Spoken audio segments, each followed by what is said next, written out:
안녕하세요. 노인문학활동지도사 강의를 맡게 된 조수미입니다. 노인문학활동지도사 제1강 시작하겠습니다. 제1강에서는 노인문학활동지도사의 이해에 대해서 이야기해 보겠는데요. 노인문학활동지도사의 역할에 대해서 먼저 알아보겠습니다. 노인문학활동지도사란 문학 그리고 문학과 연계한 다양한 활동을 통해서 노인 스스로 성공적 노화를 이룰 수 있도록 돕는 전문가입니다. 이제 100세 시대라고 하죠. 그렇기 때문에 이 노년기를 어떻게 보내느냐가 사람들의 일생에서 정말 다른 어떤 때보다 중요한 그런 시대가 되었는데요. 누구나 맞이하는 노화 과정, 이 노년기를 문학의 창작 그리고 문학 감상 관련된 예술 표현 활동을 통해서 행복한 노년기, 그래서 성공적인 노화를 맞이할 수 있도록 하는데 노인문학활동지도사가 역할을 할 수 있습니다. 더 자세하게 어떤 역할을 하는지 알아보겠는데요. 노년기의 삶의 통찰을 통해서 자아 통합을 이루는 데 도움을 줄 수 있습니다. 문학 속에는 정말 많은 스토리들이 담겨 있잖아요. 그 스토리를 몰입해서 듣고 또 관련된 감상활동, 표현활동 등을 하면서 노인들이 지금까지 살아온 자신의 삶을 돌아볼 수 있겠죠. 그러면서 내 삶을 돌아보고 삶의 통찰력을 기를 수 있습니다. 그리고 이렇게 삶의 통찰력을 기르다 보면 일반적으로 노년기에 다른 연령층의 사람들만 노년기에 대해서 좀 부정적인 이미지를 갖는 것이 아니라 노인들 스스로도 부정적인 이미지를 갖고 있거든요. 노화에 대해서. 그런데 이런 통찰력을 바탕으로 노화를 긍정적으로 받아들일 수 있는 거죠. 누구나 나이를 먹어가는 과정에 있고 나도 그 가운데 있구나. 그리고 내가 삶을 돌아보니 그래도 열심히 잘 살아왔고 앞으로 이 노년기에도 잘 살아갈 수 있을 것이다 라는 생각을 가질 수 있기 때문에 노화를 좀 긍정적으로 수용을 할 수 있을 것입니다. 그리고 이것들을 바탕으로 노화에 대한 이미지가 부정적이다 보면 당연히 그 노화를 겪고 있는 나에 대한 이미지도 부정적으로 바뀌게 되잖아요. 많이 위축된다거나. 그런데 노화를 잘 수용할 수 있기 때문에 자신의 자아상도 좀 더 긍정적인 자아상을 유지하거나 그리고 좀 부정적인 자아상으로 바뀌었던 분들도 긍정적인 자아상으로 바뀔 수 있게 도와줄 수 있습니다. 이런 것들은 모두 노년기 발달 과제인 자아 통합을 이루는데 아주 중요한 역할을 한다고 할 수 있습니다. 자아 통합을 이룬다는 것은 삶의 의미를 찾고 지금까지 잘 살아왔다는 그런 마음을 갖는 것인데요. 앞에 설명한 대로 이 문학활동이 노인들의 발달 과제인 자아 통합을 이룰 수 있도록 도와줄 수 있는 거죠. 그리고 다음으로 노년기에 적극적이고 건강한 활동을 도울 수 있습니다. 노년기에 여가 활동이 굉장히 중요하거든요. 그런데 이 여가 활동을 건강하게 보낼 수 있도록 도와줄 수 있습니다. 한국의 노인들이 특히 여가 활동 보내는데 굉장히 어려워하세요. 열심히 일을 할 줄은 아는데 제대로 놀 줄은 모르시는 거죠. 그래서 이왕이면 이 여가 활동, 노는 활동을 제대로 건강하게 신체적으로도 도움이 되고 정신적으로도 도움이 되게 여가 활동을 보낼 수 있도록 우리가 도와드릴 수 있는데요. 바로 문학 활동을 통해서 그렇게 도와드릴 수 있는 거죠. 그리고 문학 활동을 활용해서 사회 참여 활동을 할 수 있도록 도울 수 있습니다. 노년기에 많은 분들이 동화구연, 옛 이야기 들려주기 이런 것을 통해서 지금도 자원봉사도 많이 하시고 또 관련된 강사 활동까지 하시는 분들이 많거든요. 그래서 아주 많은 노인분들이 문학 활동하면 이런 사회 참여 활동까지 연계해서 생각하시는 분들이 많고 또 노년기에 창작자의 길로 들어서는 분들도 굉장히 많아요. 그래서 적극적인 사회 참여 활동까지 이어질 수 있는 것이 문학 활동이기 때문에 그런 과정을 우리 지도사들이 도와드릴 수 있을 것 같습니다. 다음으로 노인문화활동 지도사의 전망에 대해서 이야기해 보겠는데요. 노인 인구의 증가에 대해서 먼저 이야기해 보겠습니다. 누구나 알고 계실 것처럼 대한민국이 고령화 사회에 넘어서 고령 사회까지 들어간 건 다 알고 계실 거예요. 그런데 이제 초고령화 사회에 진입하고 있습니다. 초고령화 사회는 고령자의 비율이 인구에서 20%를 넘어서는 것을 이야기하는데요. 그리고 고령자는 65세 이상을 이야기해요. 그런데 이 고령 인구의 비율이 벌써 2023년도에 19%가 되었고요. 그리고 2024년 6월을 기준으로 19.5%에 달했습니다. 그래서 2025년 이후에는 초고령화 사회로 진입될 것으로 예상이 되고 있고요. 그리고 또 관련해서 이렇게 노인 인구가 증가하다 보니까 실버 산업 시장 규모도 증가를 하고 있습니다. 2021년도에는 72조였는데요. 2030년에는 168조에 이를 것으로 전망이 되고 있어요. 정말 이 노인들을 대상으로 한 산업시장의 규모가 정말 많이 커지는데요. 그런데 아직까지도 노년층 맞춤의 다양한 서비스, 컨텐츠가 많이 부족한 시점입니다. 그래서 문학활동을 활용해서 다양한 이런 노년층에 맞춘 컨텐츠를 우리가 제공해 드릴 수 있을 것입니다. 그리고 또 아주 중요한 노인 시장 하면은 빼놓을 수 없는 분들이 바로 이 베이비 부머 세대인데요.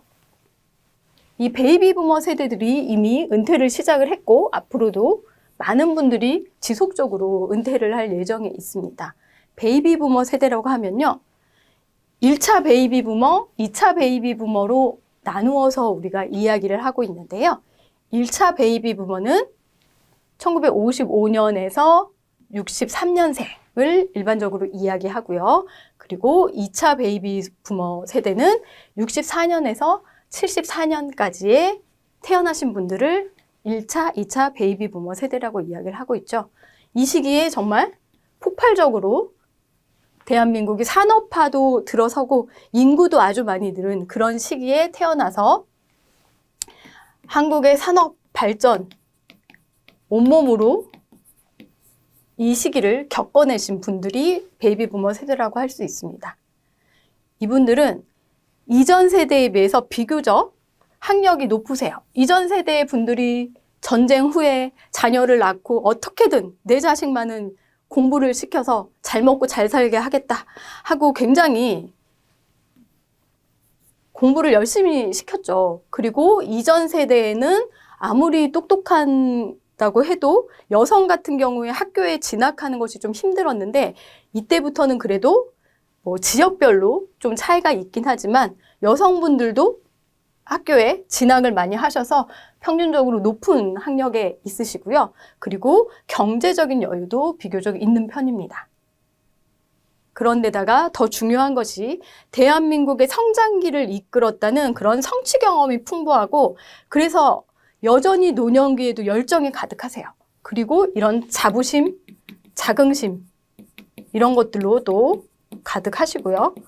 그렇기 때문에 노년기에도 적극적으로 사회 참여 활동을 펼치고자 하는 욕구가 정말 높은 그런 세대가 베이비 부머 세대라고 할 수 있어요.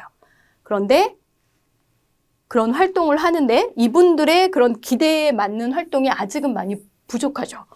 그래서 여가 활동을 하던 내가 어떤 사회에 그런 참여 활동을 하던 지금보다는 조금 더 다양하고 수준 높은 활동은 없을까라고 생각들을 많이 하고 계시는데 문학이야말로 이런 분들의 그런 욕구를 만족시켜 드릴 수준 높은 콘텐츠를 제공할 수 있는 그런 방법이기 때문에 우리 노인문화활동 지도사의 전망이 앞으로 좋아지지 않을까 이렇게 예상해 볼 수 있습니다. 그러면 활동 분야에 대해서도 좀 이야기해 보겠는데요. 우선 고령자 이용시설에서 활동하실 수 있겠죠. 노인 대상으로 하는 노인복지관, 그리고 노인대학, 또 경로당이나 요양시설, 양로원 같이 고령자들이 이용하시는 시설에서는 다양한 그런 문학 관련된 프로그램을 진행해 보실 수 있을 것입니다. 그리고 또 평생교육 시설이 있는데요. 지역별로 평생학습센터가 있죠.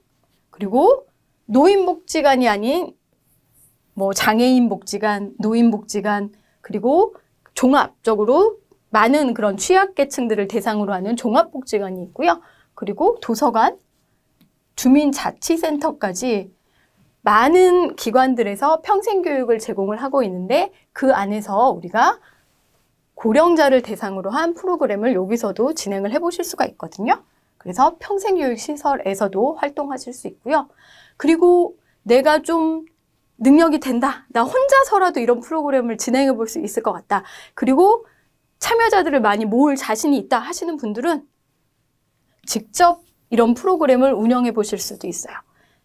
이 직접 운영하실 때는 개인을 대상으로 운영하실 수도 있고요. 그리고 집단을 모아서 그렇게 프로그램을 운영해 보실 수도 있습니다. 이전에는 이렇게 직접 운영을 하려면 특정한 장소를 내가 갖고 있거나 장소를 대여해서 운영을 하셔야 했지만 비대면으로 요새는 활동을 많이들 하세요. 그래서 비대면으로도 이런 프로그램을 운영하실 수 있기 때문에 직접 운영해 보시는 것도 굉장히 좋은 방법이라고 할 수 있을 것 같습니다. 그러면 노인문화활동 지도사가 어떤 역량을 가지고 있어야 잘 활동할 수 있을지 필요 역량에 대해서 이야기해 보겠는데요.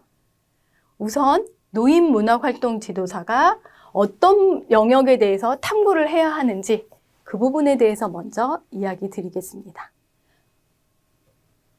이 프로그램을 진행할 대상에 대한 이해가 먼저 필요하시겠죠. 다른 대상이 아닌 우리는 노인을 대상으로 하기 때문에 이 노인의 특성 그리고 노년기의 특성에 대해서 잘 이해를 하셔야 합니다. 똑같은 책을 읽더라도 그 대상이 누구냐에 따라서 내용이나 지도 방법이 다 달라지기 마련이잖아요. 그래서 이 노인에 대한 특성에 대해서 우리가 먼저 이해를 해야 하고요. 그리고 우리는 문학을 활용한 그런 활동을 하기 때문에 문학에 대한 이해가 있어야 합니다. 정통적인 장르인 수필, 시, 소설, 동화 이런 문학들에 대해서도 우리가 이해를 해야 하고요. 그리고 좀 더 확장된 의미의 문학이라고 할 수 있는 영상문학, 영화나 드라마나 이런 것들이 있을 수 있겠죠. 그리고 요즘은 영상시, 영상 에세이 이런 것들도 있기 때문에 그런 영상문학 등 다양한 문학에 대해서 우리가 이해를 할 수 있어야 합니다.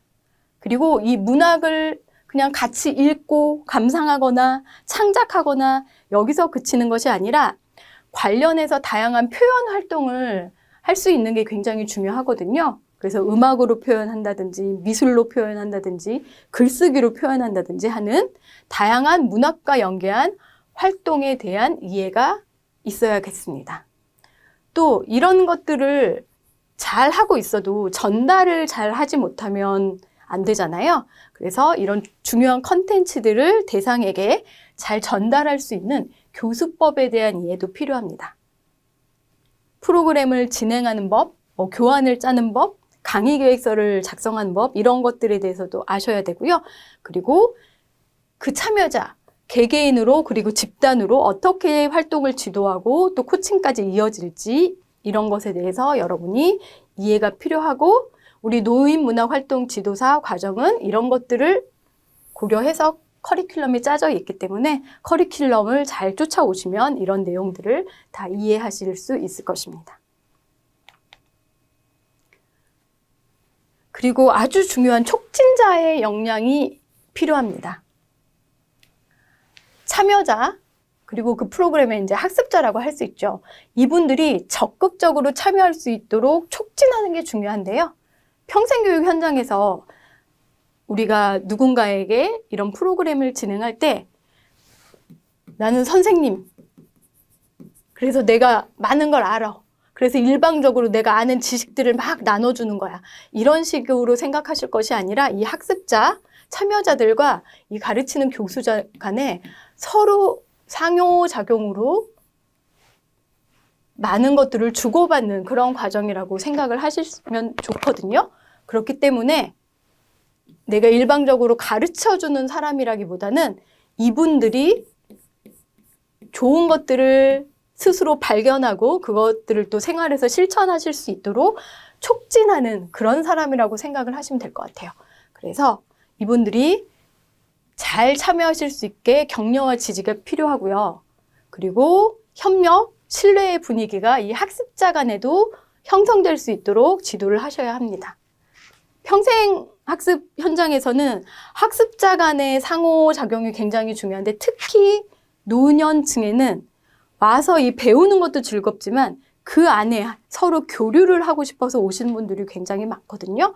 그런데 그 안에서 이 노년층이 학력이나 뭐 살고 있는 그 형편이나 배경이나 이런 것들이 정말 다양하세요.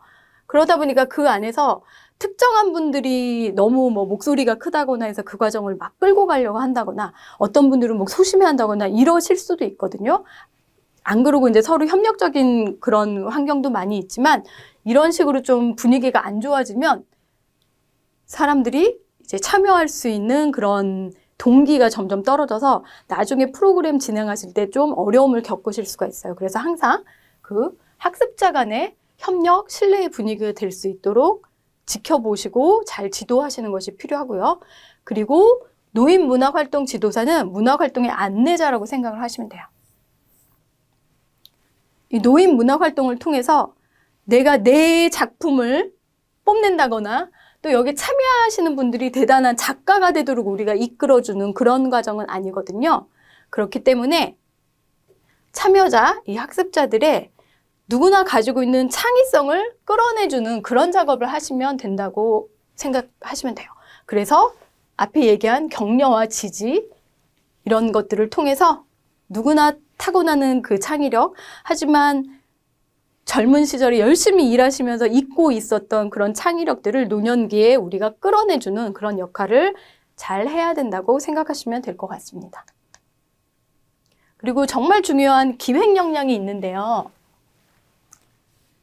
여러분들이 프로그램을 진행하실 때 어떤 강의 계획서도 그렇고요.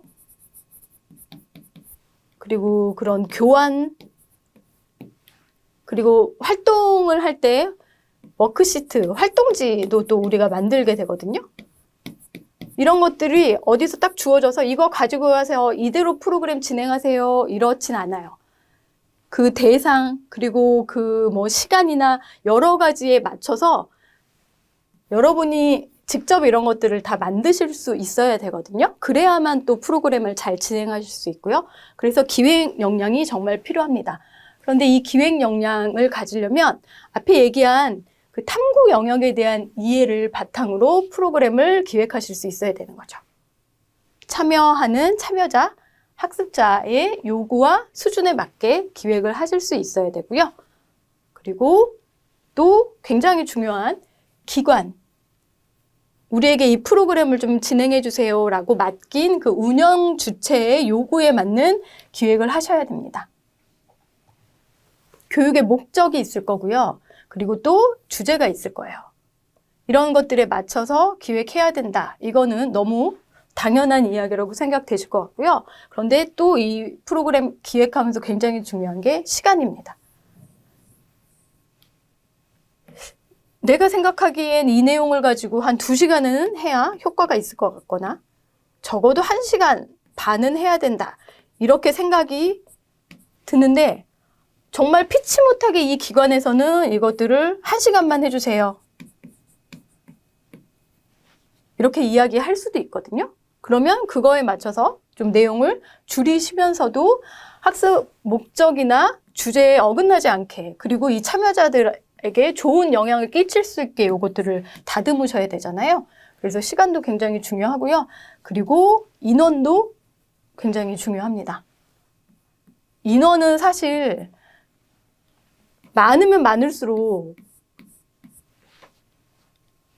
지도하시기가 쉽지 않겠죠. 그래서 어느 정도 약간 소규모였으면 좋겠다라고 생각을 하실 수 있는데 이 프로그램을 운영하는 기관에서는 대부분 인원을 좀 많이 프로그램을 진행을 하시길 원해요. 그러다 보면 좀 보조적으로 옆에서 도와주는 분이 필요할 수도 있고요. 이게 안 되면 내가 혼자서 이걸 어떤 식으로 잘 운영을 해야 할지 이런 것까지 고려해서 기획을 하셔야 됩니다. 그리고 장소도 굉장히 중요하겠죠. 장소가 어떤 곳이냐에 따라서 어떤 활동은 거기서 문제없이 진행할 수 있지만 어떤 활동은 또 제약을 받을 수도 있기 때문에 장소도 굉장히 중요하고요. 그리고 비용 문제도, 여기서 얘기하는 비용은 뭐 강의료를 이야기하는 부분이 아니고요.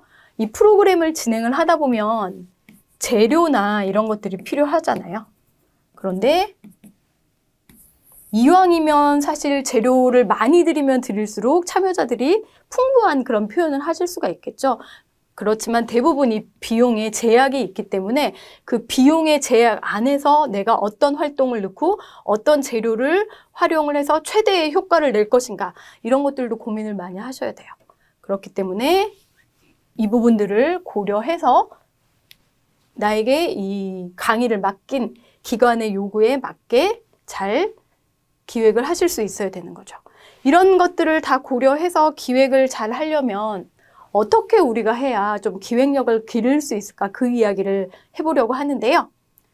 다문, 다독, 다상량 이야기를 해보려고 합니다. 일반적으로 이거는 글을 어떻게 하면 잘 쓰냐 하는 이야기를 할 때 나오는 이야기인데요. 기획력도 마찬가지입니다. 먼저 다문은 여기 귀가 이렇게 좀 많이 들으셔야 돼요. 들을 문자. 많이 듣는다는 거는 우선 기관의 요구에 대해서 상세하게 잘 들으셔야 되겠죠. 그래야 내가 여기 맞춰서 할 수 있을 거고요. 그리고 또 프로그램 현장에 가서 참여자들의 이야기를 많이 들으셔야 돼요. 진행을 하면서 당연히 피드백도 해야 되고 하기 때문에 참여자들하고 이야기를 계속 하셔야 되는 것도 있지만 이 전반적인 프로그램이 참여자에게 잘 맞는지, 잘 따라오고 있는지, 도움은 되는지 지속적으로 참여자들의 다양한 이야기를 들으시면서 이게 뭐 하루짜리 특강이라면 그 다음에 다른 강의를 할 때 이 들은 내용들을 가지고 좀 더 개선을 하시면 되고요. 만약에 이게 뭐 12회차 강의다. 그러면 앞에 얘기를 들어서 지금 내가 준비해 간 게 참여자분들이 조금 너무 쉬워서 지루해 하시는구나. 아니면 너무 어려워서 따라오기 힘들어 하시는구나. 라고 생각이 되면 이 뒤 회차들은 조금씩 수정을 해보실 수 있잖아요.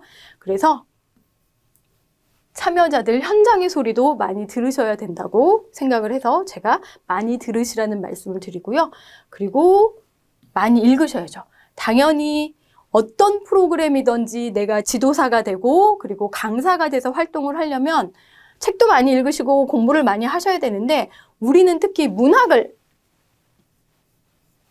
활용하는 그런 과정이기 때문에 일단 문학을 많이 읽으시고 접하셔야 되겠죠. 그리고 이뿐만이 아니라 관련된 여러 가지 그런 지식 관련된 것, 그리고 많은 뭐 뉴스 기사나 이런 정보들 정말 가능한 많은 것들을 읽으셔서 여러분이 프로그램에 활용을 하실 수 있어야 될 것입니다.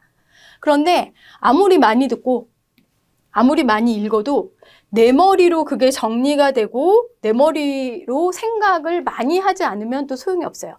다상량은 많이 생각하라는 뜻이거든요. 이런 많은 정보들이 내가 직접 다 이게 이해가 되고 소화가 되어야만 제대로 프로그램이 나오지. 어디서 읽은 거 이거 괜찮은 것 같으니까 그냥 그대로 따라 해볼까? 하는 식으로 운영을 하다가는 한계가 있다는 것입니다. 그래서 이런 것들을 다 소화해서 내가 많은 생각을 해야만 제대로 좋은 프로그램을 기획할 수 있다는 말씀을 드리려고 하고요. 그리고 또 아주 중요한 소통 역량에 대해서 말씀드릴게요. 아무리 좋은 내용이 있어도 전달을 제대로 하지 않으면 안 된다라고 앞에도 말씀을 드렸잖아요. 그래서 강의할 때 이 강의장에서 이뤄지는 소통이 정말 중요합니다. 먼저 강의 화술도 좀 단련을 하셔야 돼요. 언어적인 표현 능력이 있으셔야 되겠죠. 말의 내용도 조리 있어야 될 거고요. 내용이 또 알차야 될 거고요. 그리고 이왕이면 발음이나 목소리 톤이나 이런 것들도 좀 더 훈련을 하시고 연습을 하셔서 언어적으로 잘 전달이 될 수 있어야 되겠죠. 그래서 정확한 전달력이 있으셔야 됩니다. 그런데 아무리 또 내용이 좋고 뭐 전달을 잘한다고 해도 들어보면 재미는 있는 것 같은데 너무 지루해. 이렇게 또 하시면 참여자들이 몰입하기 힘드실 수 있잖아요. 그래서 참여자들의 몰입 이런 것들을 올릴 수 있고 또 재미있게 들으실 수 있는 방법이 스토리텔링 능력이라고 할 수 있어요. 그래서 요거는 우리 커리큘럼에도 들어가기 때문에 그때 상세하게 설명을 드릴 테고요. 어쨌든 우리가 그냥 전달을 하는 게 아니라 재미있는 스토리, 이야기에 담아서 정보를 전달한다. 그 정도 지금 생각하시면 될 것 같고요. 우리 또 문학이기 때문에 더더욱 이 스토리텔링하고는 굉장히 연관이 있죠. 이런 스토리텔링 능력도 기르셔야 합니다. 또 이 얘기를 할 때 말의 내용뿐만이 아니라 정확하게 전달을 하는데 우리가 비언어적인 이런 표현 능력도 굉장히 중요하거든요. 눈을 잘 맞춘다든지 표정을 잘 짓는다든지 이런 것들을 포함해서 강의 화술을 잘 훈련을 하셔야 됩니다. 또 아주 중요한 게 참여자, 학습자에 대한 공감과 배려겠죠. 앞에도 설명드린 것처럼 내가 일방적으로 어떤 가지고 있는 지식, 참여자들보다 내가 많이 하니까 이걸 알려줄게 라는 것이 아니기 때문에 더더욱 평생교육 현장에서는 참여자에게 공감하고 또 그 참여자를 배려하는 마음을 가지고 지도를 하셔야 됩니다. 그런데 이렇게 하려면 기본되는 그런 마음가짐이 하나 있겠죠. 바로 겸손함입니다. 계속 말씀드린 대로 단순하게 가르치고 배우는 관계가 아니라 서로 주고받으면서 좋은 에너지를 주고받고 또 서로 성장하는 그런 관계이기 때문에 여러분이 특히 이 노인분들은 살아오면서 그 쌓여있는 내공, 지혜 이런 것들이 정말 많으시거든요. 그분이 비록 이전에 태어나서 배움이 많이 못 배우신 분들조차도 정말 그 안에 담겨있는 지혜들은 굉장히 높으신 분들이 많기 때문에 우리가 그분들을 존중하면서 서로 성장하는 그런 관계를 맺기 위해서 겸손함을 잃지 않고 여러분이 현장에서 프로그램을 운영하셔야 될 것 같습니다. 그리고 이런 겸손한 마음이 있어야 내가 좀 더 열심히 해야겠다 이런 마음도 또 들 거기 때문에 프로그램도 더 열심히 준비하실 수 있거든요. 그래서 이렇게 강의 화술, 공감, 배려, 그거에 바탕이 되는 겸손함까지 소통 역량에 대해서도 여러분과 이야기를 해봤습니다. 그럼 오늘은 노인문학 활동 지도사에 대해서 알아봤는데요. 노인문학 활동 지도사의 역할, 그리고 전망, 또 어떤 역량들이 필요한지에 대해서까지 함께 이야기해봤습니다. 이번 시간의 내용은 여기까지입니다. 다음 강의에서 뵙겠습니다. 감사합니다.